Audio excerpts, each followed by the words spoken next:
లక్షలాది మంది ప్రజలు ఈ రోజు వైకుంఠ ఏకాదశిన దేవదేవుని వెంకటేశ్వర స్వామిని అందరూ కూడా దర్శించుకుందామని, అతని ఆశీర్వాదం తీసుకుందామని దూర దూర ప్రాంతాల నుంచి, మిగతా రాష్ట్రాల నుంచి కూడా ఈ రోజు భక్తులు చాలా మంది ఇక్కడికి రావడం జరిగింది. అదే విషయం ఏంటంటే, ఇది చాలా దురదృష్టకర సంఘటన. ఎందుకంటే టీటీడీ ఈసారి లక్షలాది మంది ప్రజలు వస్తారనే సంగతి తెలిసి చాలా ఏర్పాట్లు కూడా చేస్తున్నారు. ఈ టీటీడీ చేసిన ఏర్పాట్లని, ప్రభుత్వం చేసిన ఏర్పాట్లని కూడా నిన్న ఉదయమే చాలా మంది భక్తులు కూడా కొనియాడిన సందర్భాన్ని కూడా సందర్భంగా గుర్తు చేయాలి. నిజంగా ఒక దురదృష్టం. ఒక ప్రాణాన్ని కాపాడిపోయిన సందర్భంలో జరిగిన సంఘటన అక్కడ తొక్కిసలాట జరిగింది. దురదృష్టవశాత్తు సుమారుగా 5గురు ఒక చోట, 6గురు ఒక చోట కూడా చనిపోవడం, ఒకరు ఒక చోట, 5గురు ఒక చోట, ఒకరు ఒక చోట చనిపోవడం జరిగింది. ఓవరాల్ గా 6గురు చనిపోవడం జరిగింది.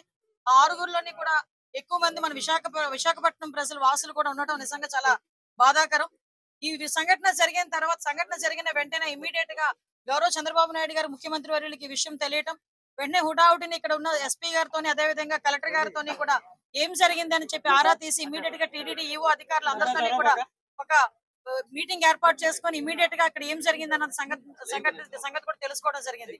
ఇంకా ఫర్దర్ గా జరగకుండా, ఎటువంటి ప్రాణ నష్టం జరగకుండా అక్కడ గాయపడిన ప్రతి ఒక్కరిని కూడా ఆసుపత్రికి తరలించి మెరుగైన వైద్యం అందించే వరకు కూడా మీరు అక్కడే ఉండాలని చెప్పి వాళ్ళందరికీ కూడా ఆదేశాలు ఇవ్వడం జరిగింది. తర్వాత ఎటువంటి ప్రాణ నష్టం కూడా జరగలేదు. ఈ రోజు చాలా మంది గాయపడిన వాళ్ళు కూడా ఇంట్లోకి డిశ్చార్జ్ అయ్యి ఇంట్లోకి వెళ్ళిపోయిన సందర్భం కూడా ఉంది. ఇంకొంతమంది ఇప్పుడు హాస్పిటల్లో కూడా కొంతమంది ఉన్నారు. చనిపోయిన వాళ్ళందరికీ కూడా ప్రాణాన్ని తిరిగి తీసుకురాలేం, కానీ కంపల్సరీగా కుటుంబానికి ఆదుకోవాలని చెప్పి ఇతర రాష్ట్ర ప్రజలకి కూడా ఈ రోజు కాంపెన్సేషన్ అనేది అనౌన్స్ చేయడం జరిగింది. ఎందుకంటే ఎవరైనా భక్తులందరూ కూడా ఇక్కడికి రావడం జరిగింది కాబట్టి ఇక్కడ గవర్నమెంట్ ఈ రోజు బాధ్యత తీసుకుని వాళ్ళందరికీ కూడా కాంపెన్సేషన్ ఇవ్వడమే కాదు, వాళ్ళని ఎంత గౌరవంగా ఇక్కడ నుంచి మళ్ళా ఆ ప్రాంతాలకి పంపించి ఆ దహన సంస్కారాలు జరిగే కార్యక్రమం వరకు కూడా చూసుకోమని ఈ రోజు గవర్నమెంట్ కూడా ఆదేశాలు ఇవ్వడం జరిగింది.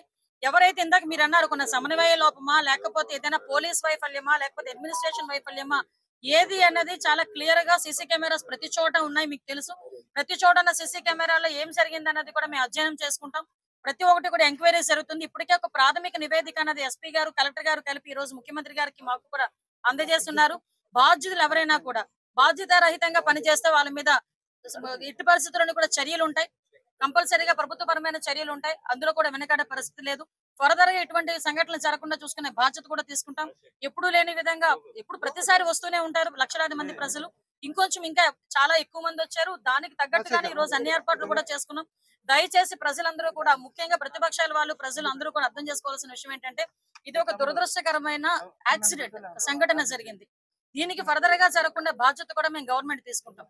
ఇప్పటి వరకు జరిగిన దానికి కూడా చింతిస్తున్నాం. దానికి కూడా బాధ్యత వహిస్తూనే ఈ రోజు ఆ కుటుంబానందరికీ కూడా ఎక్స్గ్రేషియా ప్రకటించి ఆ కుటుంబానికి మేము అండగా, అంటే మళ్ళీ చెప్తున్న, పోయిన ప్రాణాన్ని ఎవరు తిరిగి తీసుకురాలేరు, కానీ ఆ కుటుంబానికి అండగా ఉండే బాధ్యత కూడా గవర్నమెంట్ తీసుకుంటుంది. ప్రతి ఒక్కరు కూడా అర్థం చేసుకోవాల్సిందిగా, భక్తులందరూ కూడా సమన్వయం చేసుకోవాల్సిందిగా అందరినీ కూడా కోరుకుంటున్నా. లక్షలాది మంది ప్రజలు వస్తారు. అందరూ వైకుంఠ ఏకాదశిని దర్శనం చేసుకుందాం అనుకుంటారు.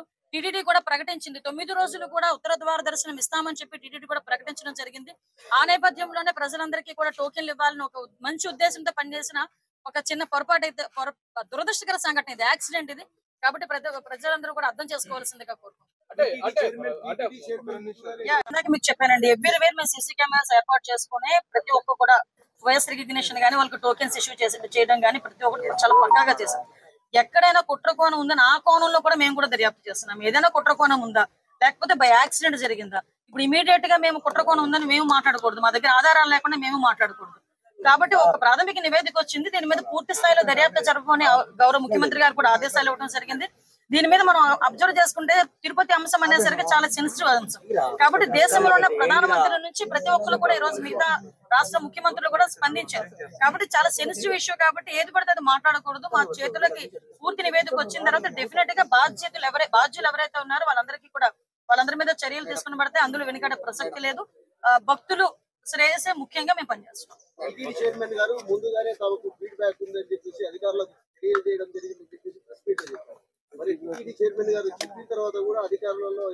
లేదండి, మీరు అన్నది నిజంగా టీటీడీ చైర్మన్ గారు ముందుగా నివేదిక ఇచ్చింది. మా అధికారులు కనుక అడ్మినిస్ట్రేషన్ విషయంలో ఎక్కడైనా లోపాలు జరుగున్నాయో, ఇప్పుడు మాకు ఎలాగో మన సీఎం గారు వస్తున్నారు, ఇప్పుడు సీఎం గారు వచ్చేసరికి మాకు క్లియర్ నివేదిక ఉంటూ ఉంటుంది.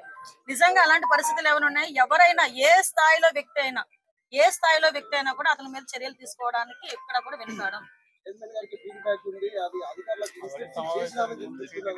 అదే అదే విషయం చెప్తున్నాను కదా సార్, నిజంగా అదే పరిస్థితి జరిగి బాధ్యత రహితంగా ఎవరైనా పనిచేసి ఉంటే, బాధ్యత రహితంగా పనిచేసిన ప్రతి ఒక్కరి మీద కూడా చర్యలు ఉంటాయి. ఇదేది దాచేసి దాగేదేం కాదు కదా. ఈ రోజు కాకపోతే రేపైనా తెలుస్తుంది ఎవరు బాధ్యత రహితంగా పనిచేశారన్నది. కాకపోతే ప్రతి ఒక్కరు కూడా బాధ్యతాయుతంగా పనిచేయాలని మేము కోరుకుంటున్నాం. ఎందుకంటే లక్షలాది మంది భక్తులు వచ్చే పుణ్యక్షేత్రం ఇది.